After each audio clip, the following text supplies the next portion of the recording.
Hello, Namaskar, welcome back in Hinduja Tech. In this video, I will explain what is the PPEs, personal protective equipments, what are the use of PPEs and why we use PPEs. So if you are new in this channel, please don't forget to subscribe because I always try to I always try to teach you new things. So let's start the video. दोस्तों, safety is very important for human life.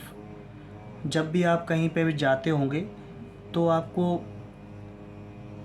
Safety का ध्यान में रखना होता है। अगर आप कोई भी गाड़ी चलाते हो तो उसके लिए आपको प्रॉपर जो पीपीज़ होती हैं उसको आपको यूज़ करना होता है, जैसे कि हेलमेट हुआ, ग्लव्स हुआ, बूट हुआ। उसी तरीके से आप जब किसी वर्क प्लेस पे काम करते हैं तो उसके लिए भी प्रॉपर इक्विपमेंट, प्रॉपर पीपीज़ की ज़रूरत होती है, जो पर्सनल प्रोटेक्टिव इक्विपमेंट्स होते हैं। क्योंकि क्या होता है कि अगर आप पीपीज़ का यूज़ नहीं करेंगे तो आपके चांसेस होते हैं कि ज़्यादा से ज़्यादा लाइफ लॉस भी हो सकता है। तो इसलिए हमें पर्सनल प्रोटेक्शन का यूज़ करना अनिवार्य होता है। जैसा कि आप स्क्रीन पे देख रहे होंगे, there are so many personal protective equipments. यहाँ पे देखिए आप, ये ईयर मफ है, ग्लव्स है, इसके बाद ये हार्नेस है, इसके बाद ये गॉगल है, बूट है, कवरऑल है। तो यहाँ पे देखिए कवरऑल है। तो इस तरीके से आपको जब भी आप किसी भी वर्किंग प्लेस पे आप काम करते हो, वर्क प्लेस पे काम करते हो, तो आपको पीपीई का यूज़ करना होता है, जो कि आपकी पर्सनल सेफ्टी के लिए होता है। Now we will discuss about what is the PPE. Equipment born to minimize exposure to hazard that cause serious workplace injuries and illness. ऐसे इक्विपमेंट जो सीरियस इंजरीज से बचाते हैं उनको हम पर्सनल प्रोटेक्टिव इक्विपमेंट बोलते हैं। इसमें क्या होता है कि अगर आप कभी कभी क्या होता है कि अगर आप सपोज़ हाइट पे काम कर रहे हो लेकिन आप अगर proper personal protective equipment use नहीं कर रहे हो, then it may be cause to death.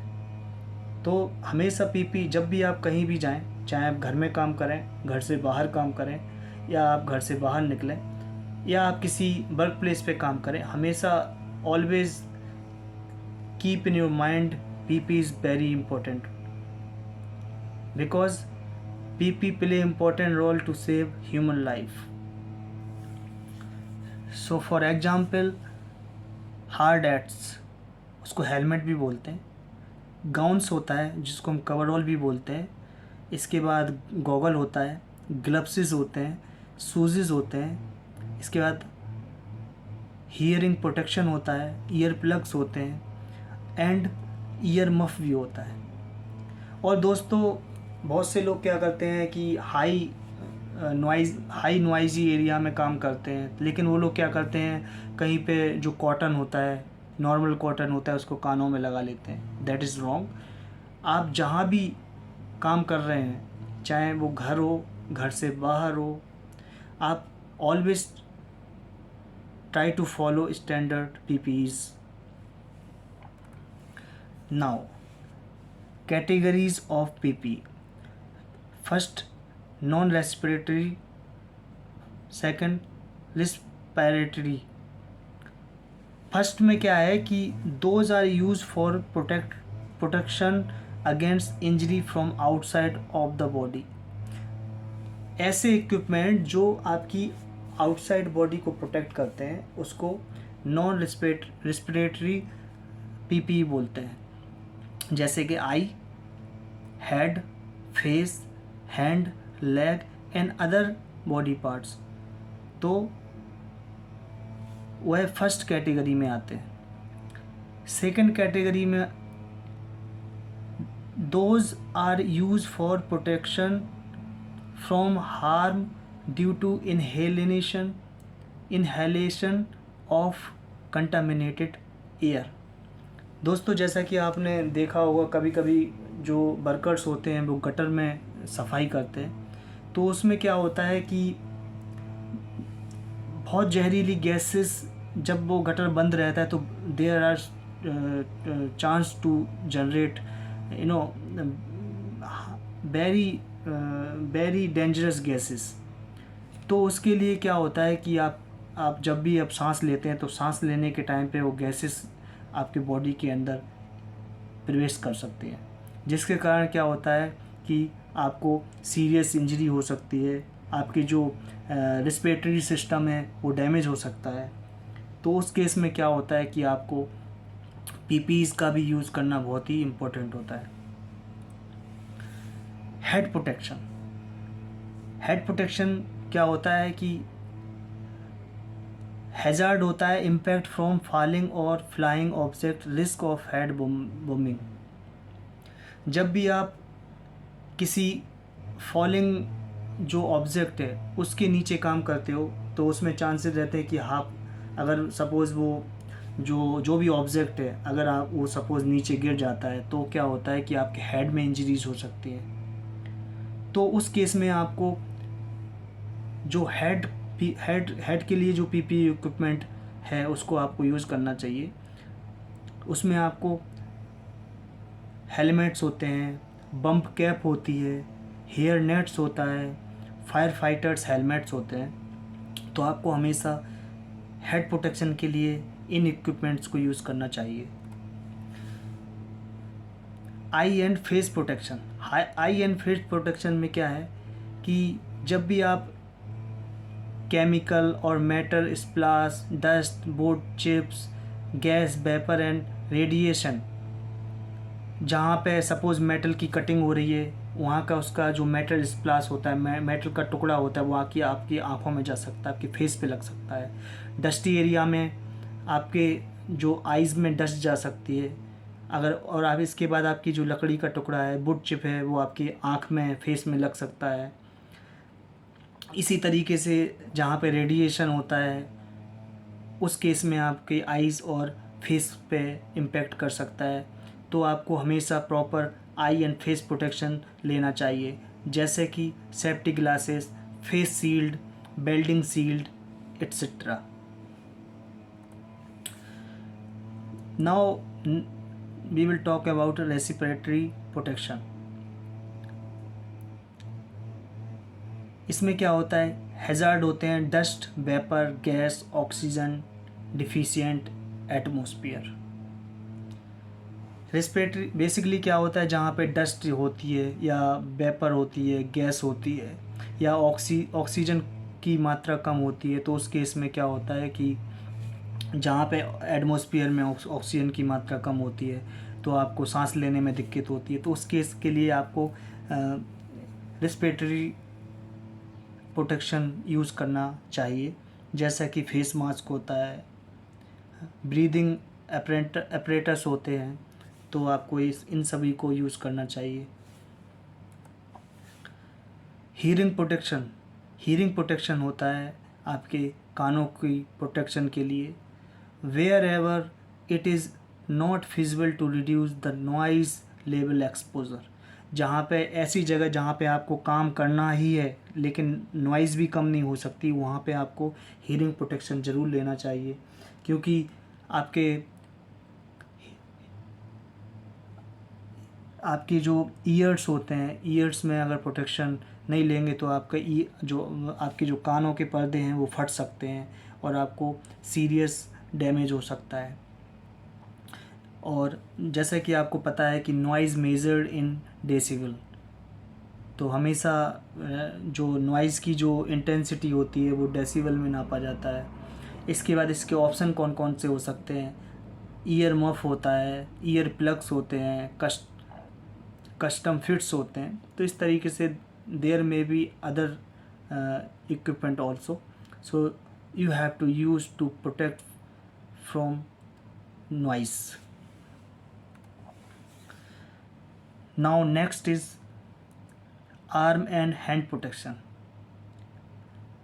जहाँ पे ज़्यादा टेम्परेचर होता है, जहाँ पे कटिंग एंड पुंट्री एक्टिविटी होती हैं, और जहाँ पे ज़्यादा इम्पैक्ट होता है या इलेक्ट्रिक शॉक से लगने के चांसेस होते हैं, स्किन इन्फेक्शन के चांसेस होते हैं, तो वहाँ पे हमें आपको आर्म्स एंड हैंड प्रोटेक्शन के लिए भी इक्विपमेंट यूज़ करने होते हैं।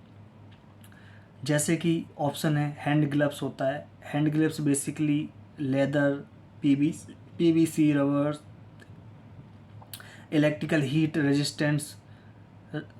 रेजिस्टेंट होते हैं। जब आप कोई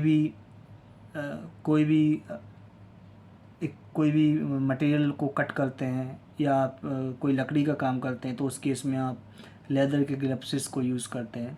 उसी तरीके से आप इलेक्ट्रिकल का काम करते हैं तो इलेक्ट्रिकल हीट रेजिस्टेंट का यूज़ करते हैं। तो इस तरीके से आपको अपने आर्म्स एंड हैंड प्रोटेक्शन के लिए भी पर्सनल प्रोटेक्शन इक्विपमेंट का यूज़ करना चाहिए। नेक्स्ट है foot and leg protection. Hazard होते हैं जहाँ पे wet, slipping, cut and punctures, chemical splash. तो इस तरीके से जहाँ पे ज़्यादा जैसे कि गीला होता है या मान लो स्लिप होने के चांसेस रहते हैं, जहाँ पे कटिंग ज़्यादा होती है या केमिकल गिरने के चांसेस होते हैं, तो उसमें आपको लेग एंड फुट प्रोटेक्शन का इक्विपमेंट यूज़ करना होता है। जैसे कि सेफ्टी शूज़ होते हैं, गम बूट्स होते हैं, बड़े बड़े बूट होते हैं, देखा होगा तो गम बूट बोलते हैं उसको। शू विथ टो कैप, तो जो टो होती है उसमें कैप लगा के शू को यूज करते हैं। तो इस तरीके से आप अपने फुट एंड लेग को प्रोटेक्ट कर सकते हो from this kind of hazard. Body protection. अब बॉडी प्रोटेक्शन के लिए आपको क्या करना होता है? बॉडी प्रोटेक्शन के लिए हैज़र्ड होते हैं टेम्परेचर एक्सट्रीम्स, जहाँ पे टेम्परेचर ज़्यादा होता है वो उस केस में आपको बॉडी को प्रोटेक्ट करना होता है।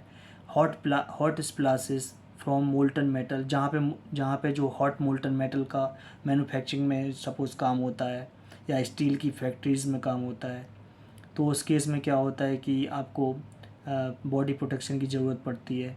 या जहाँ पे हॉट लिक्विड का काम होता है, ठीक है, तो उस केस में क्या होता है, body protection is very important.